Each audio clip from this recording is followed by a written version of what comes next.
27장 12절까지 읽겠습니다만 오늘 12절부터 27절 마지막 절까지 보겠습니다. 구약성경 941쪽입니다. 잠언 27장 12절부터 27절입니다. 구약성경 941쪽입니다. 12절부터 27절입니다. 슬기로운 자는 재앙을 보면 숨어 피하여도 어리석은 자들은 나가다가 해를 받느니라. 타인을 위하여 보증선자의 옷을 취하라. 외인들을 위하여 보증선자는 그의 몸을 볼모 잡을지니라. 이른 아침에 큰 소리로 자기 이웃을 축복하면 도리어 저주같이 여기게 되리라. 다투는 여자는 비 오는 날에 이어 떨어지는 물방울이라. 그를 제어하기가 바람을 제어하는 것 같고 오른손으로 기름을 움키는 것 같으니라. 철이 철을 날카롭게 하는 것 같이 사람이 그의 친구의 얼굴을 빛나게 하느니라. 무화과 나무를 지키는 자는 그 과실을 먹고 자기 주인에게 시중되는 자는 영화를 얻느니라. 물에 비치면 얼굴이 서로 같은 것 같이 사람의 마음도 서로 비치느니라. 스올과 아바도는 만족함이 없고 사람의 눈도 만족함이 없느니라. 도가니로 은을 풀무로 금을 칭찬으로 사람을 단련하느니라. 미련한 자를 공물과 함께 절구에 넣고 공의로 찌울지라도 그의 미련은 벗겨지지 아니하느니라. 네 양떼의 형편을 부지런히 살피며 네 소떼에게 마음을 두라. 대저 재물은 영원히 잊지 못하나니 면류관이 어찌 대대에 있으랴. 불을 뺀 후에는 새로 움이 돋나니 산에서 꿀을 거둘 것이니라. 어린 양의 털은 네 옷이 되며 염소는 밭을 사는 값이 되며 염소의 젖은 넉넉하여 너와 네 집의 음식이 되며 내 여종의 먹을 것이 되느니라. 아멘. 할렐루야. 또 새롭게 시작하는 일주일 하나님을 의지합니다 고백하며 성전에 나오신 여러분들과 또 온라인으로 함께 예배드리고 계신 김준문 장로님, 박정순 권사님, 김선정 성도님, 김성자 권사님, 이송배 권사님, 이미경 권사님, 나화연 권사님, 박용여 권사님, 안친환 권사님, 김근호 권사님, 유기양 권사님, 종옥봉 권사님, 김효 권사님, 김미화 권사님 주님의 이름으로 축복합니다. 우리가 어쨌든 사람과의 관계 속에서 살아가고 있습니다. 우리가 무인도에서 또 어떤 깊은 산골짜기에서 혼자 살지 않는 이상 늘 우리는 사람과의 관계 속에서 살아가야 되죠. 그래서 이 관계를 잘 맺는다는 것이 참 중요하지만 또 그만큼 어려운 것이 사람과의 관계인 것 같습니다. 또 하나님과 우리의 관계도 마찬가지죠. 하나님과 우리의 관계가 바로 서지 못하면 우리가 나아가는 삶 속에서 하나님 함께 하심의 은혜를 누리지 못하는 그런 삶이 될 수밖에 없습니다. 이 관계 속에서 문제되는 게 무엇이냐면 서로에게 상처가 될 수 있는 관계가 생길 수 있다는 거죠. 어떤 작은 또 어떤 사사로운 문제이지만 이것이 해결되지 않으면 결국은 큰 문제가 되고 또 서로에게 상처가 되고 오해가 될 수 있는 일들이 생길 수 있습니다. 그래서 우리는 사람과의 관계 속에서 참 아름다운 관계, 좋은 관계를 맺어갈 수 있도록 노력하고 또 힘써야 되겠죠. 어제도 또 하나님의 은혜 가운데 우리가 하루를 보냈는데요. 하루를 마무리하면서 여러분들은 어떤 마음을 가지고 늘 하루를 마무리하시는가 라는 생각 또 질문을 한 번쯤 드려보게 됩니다. 어제도 제가 저녁에 이제 자려고 누웠다가 잠이 안 와서 교회에 와서 새벽까지 있었는데요. 우리가 살아가는 삶 속에서 사실 모든 것이 다 완벽하지는 않습니다. 모든 것이 다 내 마음에 꼭 맞지는 않습니다. 그러나 그럴 때 하나님 앞에 더욱 엎드리고 하나님께 맡기고 하나님이 해결해 주시기를 기도하시고 또 하나님의 뜻을 구할 수 있는 저와 여러분들이 될 수 있기를 주님의 이름으로 축원합니다. 오늘 어제 이제 12절 말씀 조금 못 드린 말씀이 있는데요. 슬기로운 사람은 재앙을 보면 어떻게 합니까? 숨어 피한다라는 거예요. 거죠. 그러니까 지혜로운 사람은 상황을 잘 보고 판단할 수 있습니다. 그러나 어리석은 사람들은 어떻습니까? 그냥 나가다가 해를 받는다라고 되어 있습니다. 사랑하는 성도 여러분, 하나님이 주시는 지혜를 가지고 슬기로운 삶을 살아가셔야 됩니다. 그냥 뭐 어제랑 똑같은 하루 전혀 그렇지 않습니다. 어제와 오늘은 전혀 다른 날입니다. 그리고 오늘과 내일도 전혀 다른 날입니다. 오늘 만났던 사람이 내일도 똑같은 사람이냐? 아닙니다. 어제 만났던 사람이 오늘과 똑같으냐? 그렇지 않습니다. 매 순간 바뀌는 것이 세상이고 사람들임을 우리가 잊지 않기를 소망합니다. 13절에 타인을 위하여 보증선자의 옷을 취하라. 외인들을 위하여 보증선자는 그의 몸을 볼모잡는다 라고 되어 있죠. 보증에 관한 말씀이 이제 또다시 한번 나와 있는데요.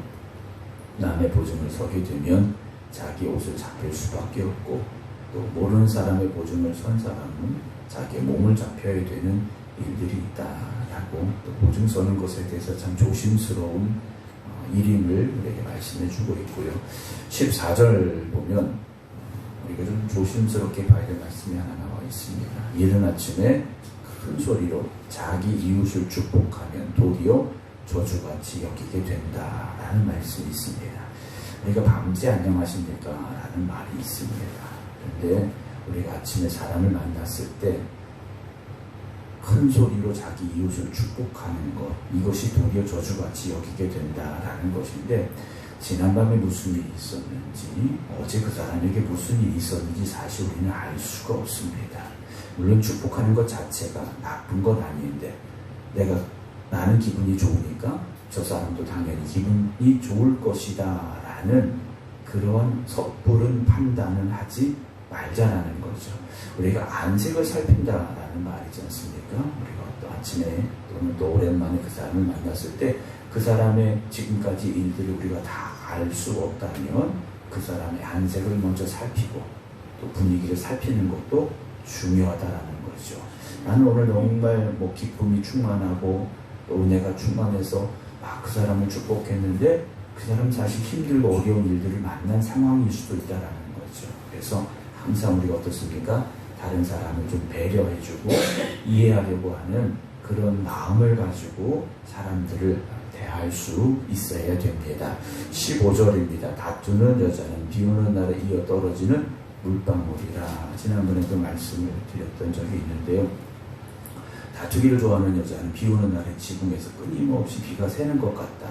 같은 말씀을 다시 한번 기록을 하고 있습니다.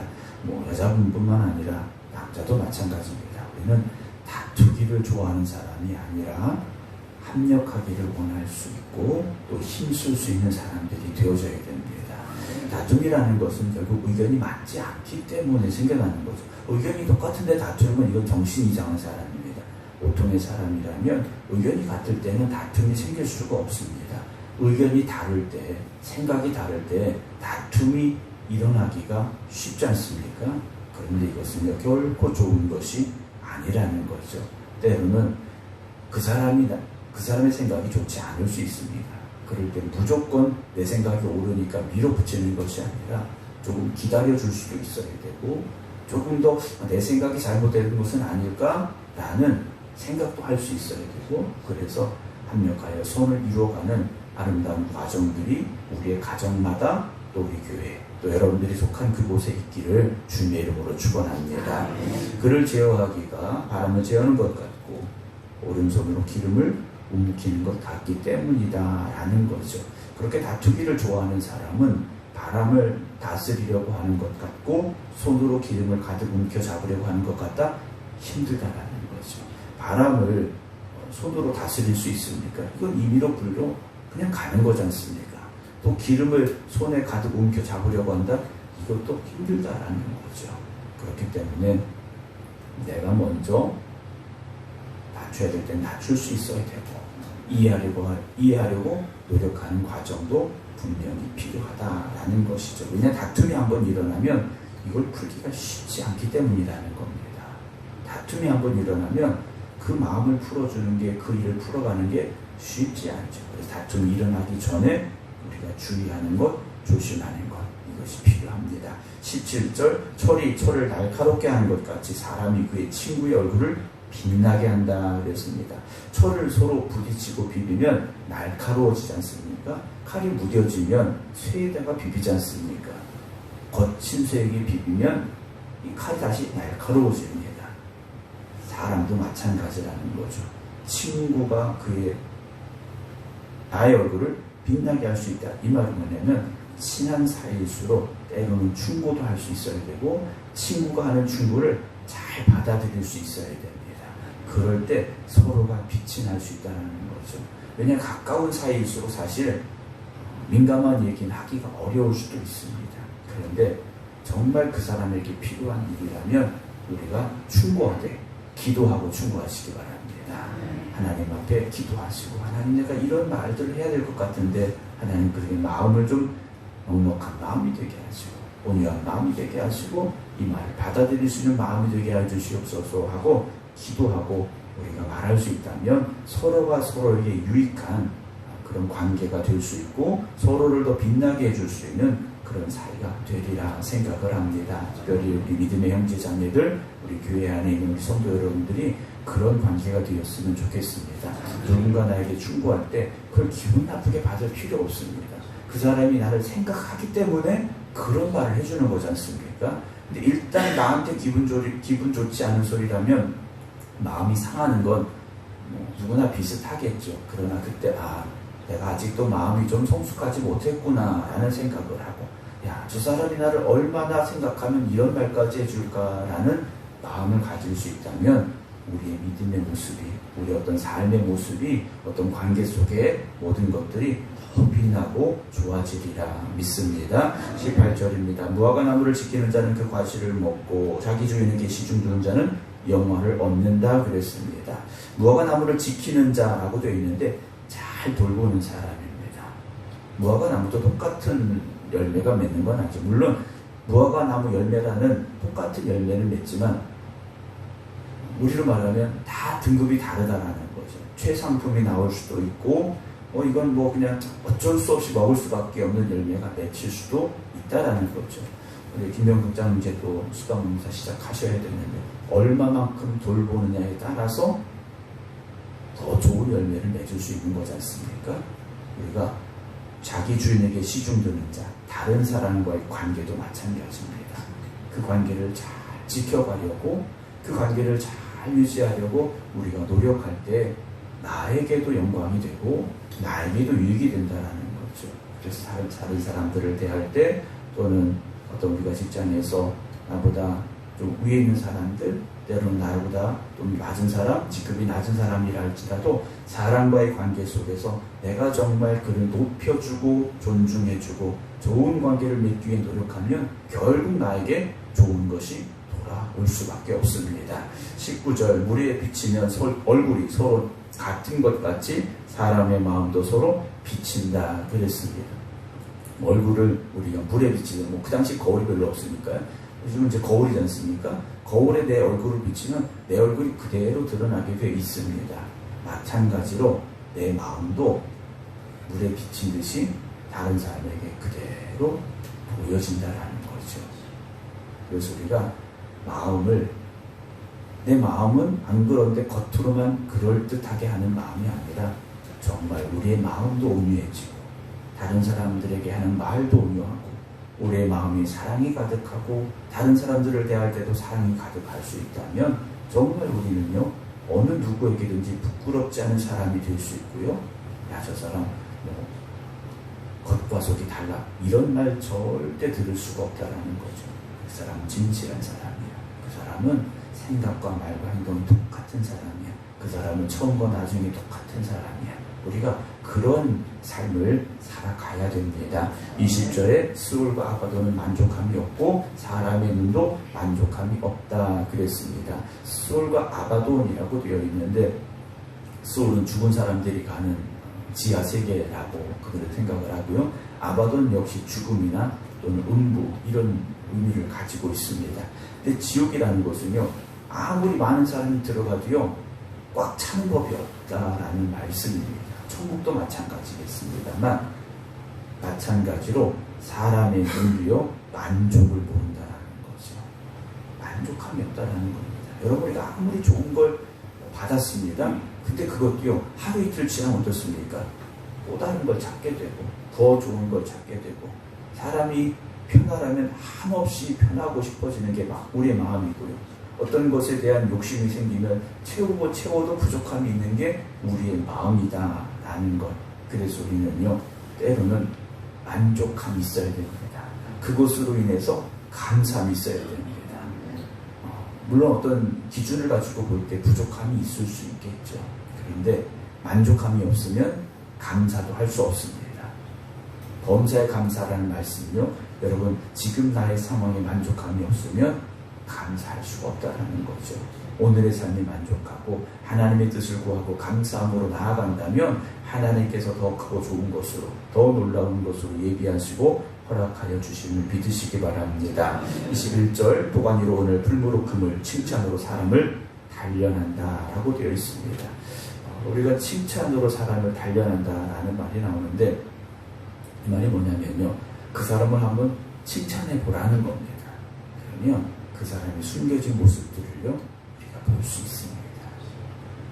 물론 사람을 시험하는 건 좋진 않습니다만, 그 사람을 잘한다 뭐 칭찬해보고 뭐 이렇게 좋은 얘기 계속 해주다 보면 그 사람이 진짜 겸손한 사람인지 교만한 사람인지 지혜로운 사람인지 어리석은 사람인지 드러날 수 있다는 거죠. 이걸 바꿔서 생각해보면 내가 칭찬받을 때 나를 더 돌아볼 줄 알아야 됩니다. 나를 칭찬하는 말을 들을 때 조심스럽게 나를 더 돌아볼 수 있어야 된다는 거죠. 근데 대부분의 사람들은 어떻습니까? 누군가 나를 칭찬하면 거기에 만족합니다. 그리고 어깨가 으쓱해집니다. 내가 이 정도 되는 사람이구나 라고 자기를 착각하기 시작할 때가 있다는 거죠. 때로는 칭찬 앞에서 더 겸손해져야 되고, 칭찬 앞에서 더 우리가 머리를 숙일 수 있어야 됩니다. 22절에 미련한 자를 곡물과 함께 절구해 놓고 고기로 찌울지라도 그의 미련은 어떻게 됐냐? 벗겨지지 않는다라는 거죠. 그러니까 이 미련함과 어리석음이요 지혜로운 것으로 바뀌기가 참 힘들다라는 겁니다. 절구해 놓고 찌우면 껍질이 벗겨져야 되는데 미련함이라는 건 그렇지 못하다라는 거죠. 그래서 우리가 하나님 앞에 기도해야 됩니다. 하나님, 나의 어리석음이 있다면 하나님 그 어리석음이 깨어지게 하시고 변화되게 하여 주시옵소서. 우리가 늘 기도할 수 있어야 됩니다. 왜냐하면 지혜로운 사람도 시간이 지나면 무뎌질 수 있습니다. 지혜로운 사람도요 시간이 지나면서 무뎌질 수 있기 때문에 끊임없이 우리가 하나님 앞에 지혜를 구하고 또 지혜를 구해야 됩니다. 제가 언젠가 한번 그런 생각이 들었어요. 솔로몬이 1,000분의 제사를 드리고 하나님이 주신 지혜를 얻었는데 그걸로 끝이었을 거라는 거죠. 그렇지 못했을 거라는 겁니다. 끊임없이 세상은 바뀌고 사람은 변합니다. 그렇다면 하나님이 주시는 지혜가 끊임없이 우리에게 임해야 될 것이고요, 우리는 끊임없이 하나님 앞에 엎드려 기도해야만 할 것입니다. 23절입니다. 네 양떼의 형편을 부지런히 살피며 네 속되에게 마음을 두라. 대저제물은 영원히 있지 못하나니 멸류관이 어찌 대대에 있겠느냐라는 말씀이 있습니다. 우리가 어떤 기업이라든지 직장이라든지 어떤 밭이다 논이든 이걸 부지런히 살피고 거기에 우리의 정성을 기울여야 된다는 거죠. 왜냐하면 재물이라는 것은요 영원히 남아있는 게 아니라는 거죠. 땅은 내 이름으로 돼 있으니까 이건 영원히 내 거야? 그렇지 않지 않습니까? 내가 거기에 관심을 기울이지 못하고 내가 최선을 다하지 못하면 여러분 그 땅이요 다른 사람에게 갈 수도 있는 거 우리가 알고 있지 않습니까? 내가 재산만큼 모았으니까 이건 내 거야? 여러분 그렇지 않다라는 거죠. 최선을 다하는 삶을 살아가시기 바랍니다. 25절 풀을 댄 후에는 새로움이 돋나니 산에서 꿀을 얻을 것이니라. 어린 양의 털은 내 옷이 되며 염소는 밭을 사는 값이 되며 염소의 젖은 넉넉하여 너와 내 집 음식이 되며 내 종이 먹을 것이 된다라고 되어 있습니다. 여러분의 삶에 있어서 항상 최선을 다하시고 힘써 노력하는 삶을 살아가시기 바랍니다. 완벽함이라는 건 있을 수 없지 않습니까? 저도 여러분들도 완벽하진 않습니다. 그렇다면 더욱더 하나님 앞에 나아가셔서 하나님과의 관계가 온전해지고 하나님께서 주시는 지혜와 능력으로 살아가는 여러분들이 되신다면 오늘도 하나님이 주시는 축복으로 인하여 여러분들이 살아가는 삶이 될 줄로 믿습니다. 그리고 여러분들이 그 복의 근원이 되셔서 여러분들이 가는 곳마다 그 축복의 근원이 되시는 하나님을 높여드리고 증거할 수 있는 삶이 되시길 주님의 이름으로 축원합니다. 기도하겠습니다. 사랑과 은혜가 풍성하신 하나님, 감사와 찬송과 영광을 올려드립니다. 지난밤에도 우리와 함께 해주시어서 오늘 이렇게 이 새벽 다시 깨어 기도할 수 있도록 귀한 믿음과 열심과 건강을 주시니 감사를 드립니다. 날마다 하나님 앞에 엎드려 기도하는 저희들 되게 하시고 기도할 때 주시는 지혜와 능력으로 오늘을 살아갈 수 있는 저희들이 되게 하여 주시옵소서. 여전히 우리는 연약하고 부족합니다. 그래서 하나님 앞에 엎드릴 수밖에 없음을 고백하오니 오늘도 하나님 저희를 붙잡아 주시옵시고 인도하여 주시어서 오늘도 하나님의 은혜 가운데 살아갈 수 있는 저희들 되게 하여 주시옵시사. 오늘도 범사에 감사함으로 살아가게 하여 주시옵시고 하나님 이끄시는 그 길에 순종함으로 나아갈 수 있는 삶이 되게 하여 주시옵소서. 세상에 나아가 믿는 자의 본이 되게 하시고 세상에 나아가서 하나님의 자녀다운 삶을 증거할 수 있는 저희들 되게 하여 주시옵소서. 우리 생각교회가 믿음 안에서 하나 되게 하시고 하나님의 영광을 위하여 함께 달려갈 수 있는 충성된 교회와 믿음의 성도들이 되게 하여 주시옵소서. 새롭게 일주를 시작합니다. 이번 한 주간도 우리의 직장과 일터와 기업 위에 주님 축복하시고 함께 하여 주시어서 하나님 주신 지혜와 능력으로 살아가는 저희들 되게 하시사 날마다 하나님 주는 축복이 있는 일터와 직장과 기업이 되게 하여 주시옵시며 우리의 각 가정마다 하나님 주시는 은혜가 충만하게 하시고 사랑의 열매가 맺어지게 하여 주시옵소서. 이제는 우리 주 예수 그리스도의 은혜와 아버지 하나님의 극진하신 사랑하심과 성령님의 감동 감화 역사하심이 일주일의 첫날 새벽 주님 앞에 모든 것 맡깁니다. 기도하며 간구하는 성도들 위해 이제부터 영원토록 함께 하시기를 간절히 축원하옵나이다. 아멘.